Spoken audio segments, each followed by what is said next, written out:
I am Marjorie Godek, speaking about Thomas Jefferson, education and contribution, along with a life of learning.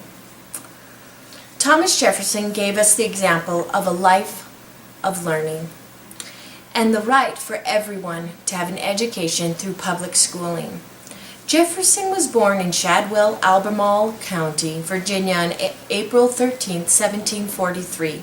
His father, Peter Jefferson, and his mother, Jane Randolph, were members of the most famous Virginia families. Besides being well-born, he was also well-educated and he began his education at the age of 5.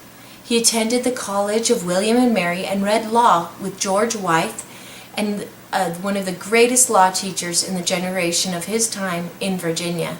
He married Martha Skelton in January of 1772, and together they had 6 children. However, only 2 of those actually lived until adulthood. On June 11th through the 28th of 1776, Thomas Jefferson wrote the Declaration of Independence, only being 33 years old. On March 4th of 1801, Thomas Jefferson was elected our 3rd president at the age of 57. He served for 2 terms until 1809, where he then retired to Monticello when he was 65 years old. He devoted the last years of his life to education by establishing a university. The first classes were held at the University of Virginia in 1825, of which he said, "This institution of my nation state, the hobby of my own old age, will be based on the illimitable freedom of human mind to explore and expose every subject susceptible of its contemplation." Thomas Jefferson died in Monticello on July 4th of 1826, on the 50th year of the Declaration of Independence.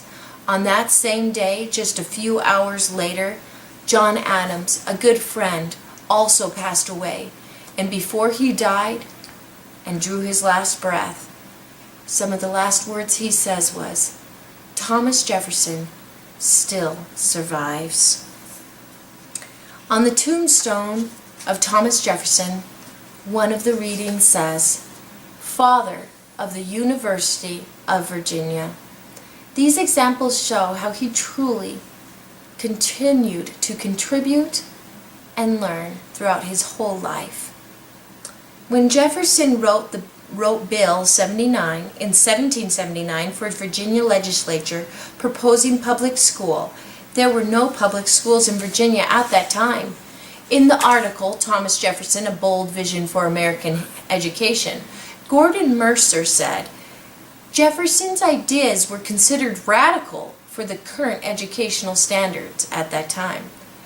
Mercer explains that Jefferson thought that curricula to be reformed, there would have to be a separation between church and state.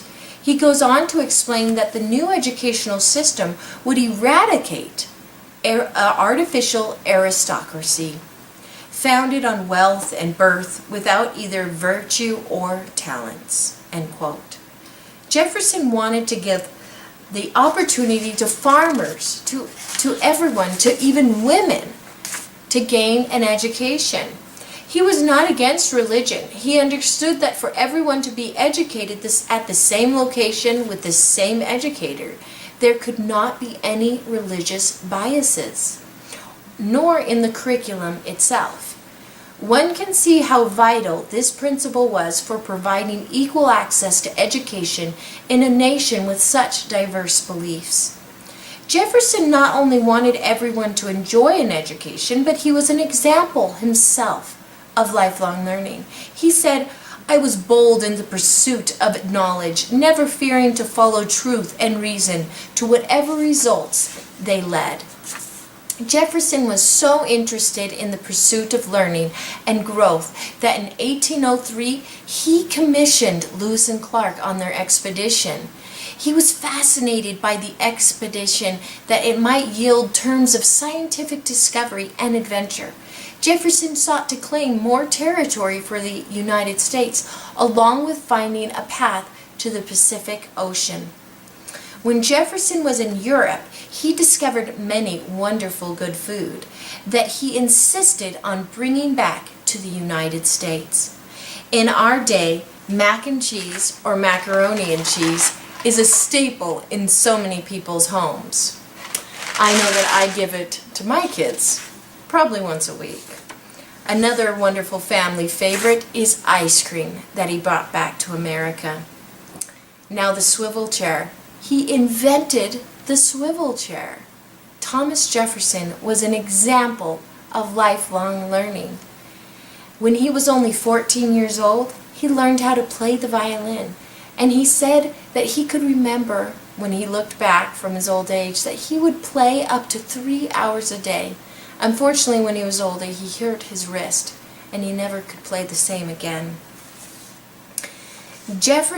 Even though Jefferson in his own life was continued to be a lifelong learner.